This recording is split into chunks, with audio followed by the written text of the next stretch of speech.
our recording kind of shut off there. We're almost done with chapter 39.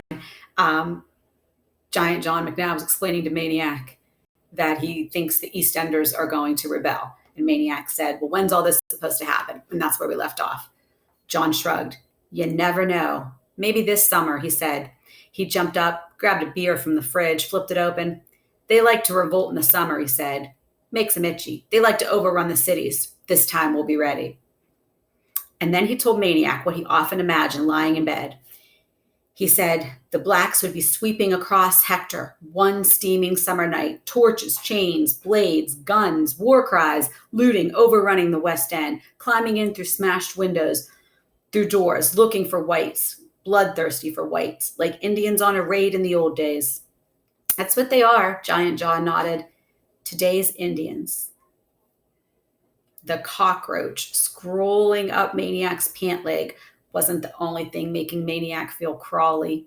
Just think how awful that would be. Maniac knowing how things really are in the East End, how knowing such nice black families over at the East End, and Maniac realizing how similar they are. To hear John McNabb saying all these horrible things about them. That's what said that cockroach wasn't the only thing making him feel crawly. He shook off the roach. He moved to the center of the kitchen. He tried to surround himself with as much space as possible.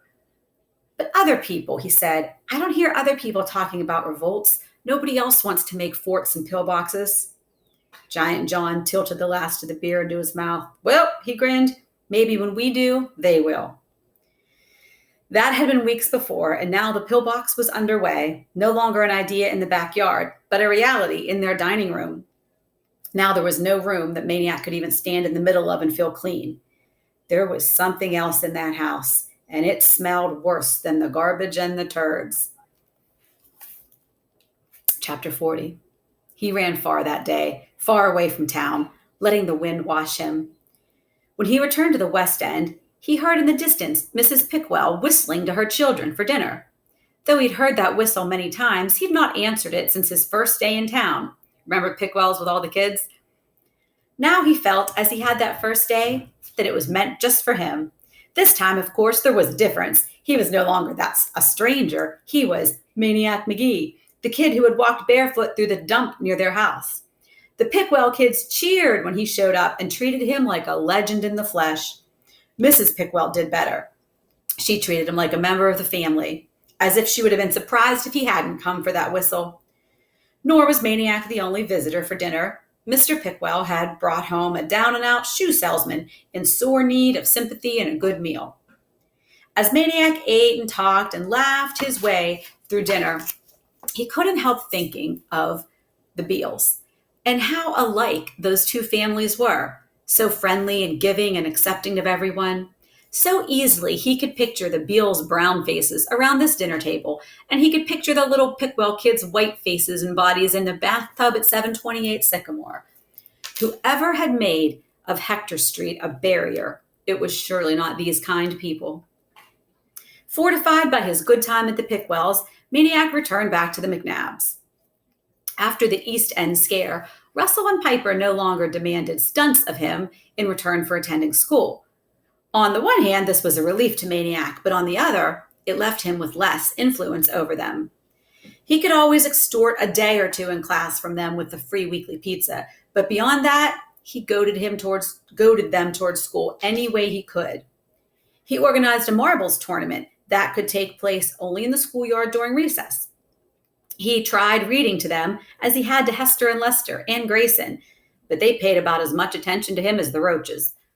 He took them to the library, then he scrapped that idea after their shenanigans left the librarian blubbering and blue-faced. I can imagine Russell and Piper in a library.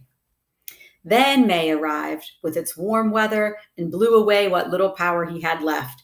The boys began again to dream of travel. Wood appeared in the backyard. They were building a raft. Going to sail down the river to the ocean, they said. One day, he heard frenzied horn honking and screaming, and he turned to see an ancient, rusty, gas hog convertible rolling by, with Russell behind the wheel, and Piper jumping up and down and shrieking in the back seat. These guys are like 8 years old. By the time Maniac caught up, they were gone, and the car was shuddering against a telephone pole. Another time, he had to run them down and haul them back to Dorsey's grocery while he made them empty their bulging pockets of the 50 bubble gums they had stolen. It was a maddening, chaotic time for Maniac. Running in the mornings and reading in the afternoons gave him just enough stability to endure the zany nights at the McNabbs. When he asked himself why he didn't just drop them, the answer was never clear. It wasn't so much that he wanted to stay as that he felt he couldn't go. In some vague way, to abandon the McNabb boys would be to abandon something in himself. And he couldn't shake the suspicion that deep inside, Russell and Piper McNabb, in the prayer dark seat of their kidhoods, they were just kids, identical to Hester and Lester. But they were spoiling. They were rotting from the outside in, like a pair of peaches in the sun. And soon, unless somebody did something, that rot would reach the pit. And of course, we know what that rot is. It's the nonsense they're being taught by their father and John and the rest of the Cobras. And yet he held back. Oh, he prodded and persuaded and inspired and bribed the boys to do right. But he never forced them. He never commanded, never shouted, because to do so would be parental. And he was not ready for that. How could he act like a father to these boys when he himself just ached to be somebody's son? But then one day, the boys went too far. He found them playing with the old glove that Grayson had given him for Christmas. And if that weren't bad enough, they were using it as a football, punting it back and forth. Well, Maniac exploded. He popped off for a good 10 minutes and got it all out. This was the last straw, he told them. From now on, it was going to be different. No more Mr. Nice Guy. When I say jump, you say how high. Got it? They got it. For the first time in their lives, those boys were actually speechless. Speechless as they did their homework that night, speechless as they went to bed at 9 o'clock, and speechless as they went off to school the next morning. And that peace lasted 3 days. Shock accounted for the first day. The second and third were a new game called Obedience, or Being Good. So they were playing a game called Obedience, or Being Good. But then that game lost its appeal, and Maniac lost his power over them again. He told them to sit, and they stood. He told them to stand, they sat. Instead of going to school, they worked on their raft. Instead of doing homework, they played war in the pillbox. They brought their plastic weapons down from the hole and stationed themselves at the two small gunnery slots in the cinder block wall, and they blasted away at anyone moving through the house, not to mention the imaginary rebels streaming through the door and over the windowsills. Stop! Maniac finally yelled and snatched the two red gun barrels protruding from the slots. And in a moment more, two more barrels just appeared. Stop, he commanded. Ain't shooting you, Russell whined. We're shooting them rebels. Bam, bam, bam, pow, got one. Bam, pow, got another one. I said stop. Maniac grabbed the guns, threw them on the floor, and stomped on them. And he didn't stop until they were plastic splinters. Oh. The only sound was that of a turtle snatching food and scratching somewhere in the room. Gunnery slots framed the boys' dumbstruck faces. Russell was the first to speak. Get out of my house. Yeah, sneered Piper. Out of here. Maniac went upstairs, got his satchel, and was gone. That night and the next night, he slept at the park. The following day, as he sat reading in the library, he came upon the McNabb boys. They rushed up to him. Hey, Maniac, blurted Piper. We've been looking for you all over. You got to come to our birthday party. I'm having a party tomorrow. What do you say, huh? You coming, huh? Maniac couldn't believe it.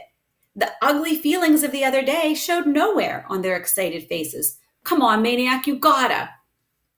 And just like that, as he stared at them, an idea came. An idea as zany as they were. The words seemed to lift right off their faces, like sunburned skin peeling.